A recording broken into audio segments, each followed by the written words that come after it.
हिंदू धर्मरक्षरक्षिता हा श्रीमद भगवद्गीता अध्याय पहिला श्लोक 7 विस्तारित अस्माकं तु विशिष्टाये तन्नी बोधम द्विजोत्तम नायका मम सैन्यस्य संज्ञार्थम ताम्रवीमी ते। अर्थ, हे द्विजोत्तमा, आमच्या पक्षामध्येही जे प्रमुख आहेत त्यांच्याकडेही आपण लक्ष द्या। आपणाला आठवण देण्यासाठी माझ्या सैन्यातील जे नायक आहेत त्यांची नावे मी सांगतो। विस्तारित स्वरूपात व्याख्या अस्माकं तु विशिष्टाये तन्नी बोध द्विजोत्तम।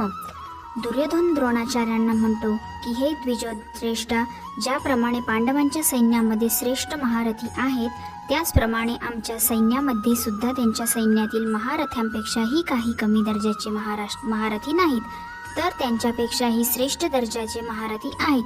त्यांनाही आपण समजून घ्या।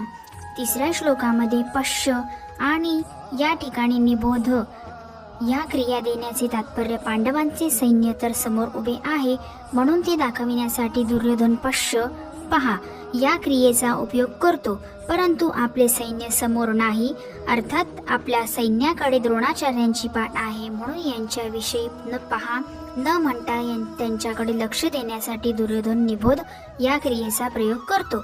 नायका मम सैन्यस्य संज्ञार्थ ताम्रवीमी ते। अर्थ, माझ्या सेनेत सुद्धा जे विशिष्ट सेनापती सेनानायक आहेत, महारथी आहेत, मी त्यांची नावे केवळ आपणाला स्मरण करून देण्यासाठी आपली दृष्टी तिकडे वळावी यासाठी सांगत आहेत। संज्ञार्थम पदाचे तात्पर्य, आपल्या असंख्य सेनानायकांची नावे आपणाला कुठवर सांगू?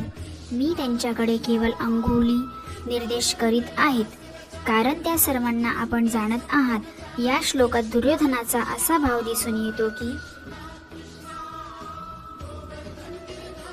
आमचा पक्षही काही कमजोर नाही, परंतु राजनीतीनुसार शत्रू पक्ष कितीही कमजोर असला आणि आपला पक्ष कितीही बलवान असला तरीही कोणत्याही परिस्थितीत शत्रू पक्षाला कमजोर समजू नये आणि आपल्यात कोणत्याही प्रकारचे उपेक्षा, उदासीनता इत्यादी भावना येऊ देऊ नयेत। म्हणून सावधगिरीसाठी मी आपणाला त्यांच्या सैन्याविषयी बोललो आणि आता आपल्या सैन्याविषयी सांगतो।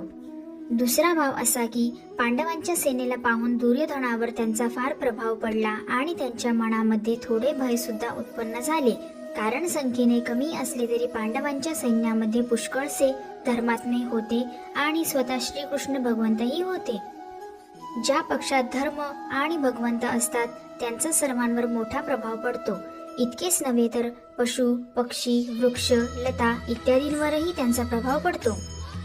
अत्यंत पापी आणि दृष्टादृष्टी व्यक्तीवरही त्याचा प्रभाव पडतो, कारण धर्म आणि भगवान नित्य आहेत। भौतिक शक्ती कोणीही उत्तम असो त्या सर्व अनित्यच आहे, म्हणून पांडव सेनेचा दुर्योधनावर फार मोठा प्रभाव पडला, परंतु त्यांचा भौतिक शक्तीवर मुख्यत्वाने विश्वास असल्याने तसा विश्वास द्रोणाचार्यांना दाखविण्यासाठी म्हणतो की आमच्या पक्षात जितकी विशेषता आहे तितकी पांडवांच्या सैन्यात नाही, म्हणून आम्ही त्यांच्यावर सहज विजयी मिळवू शकतो।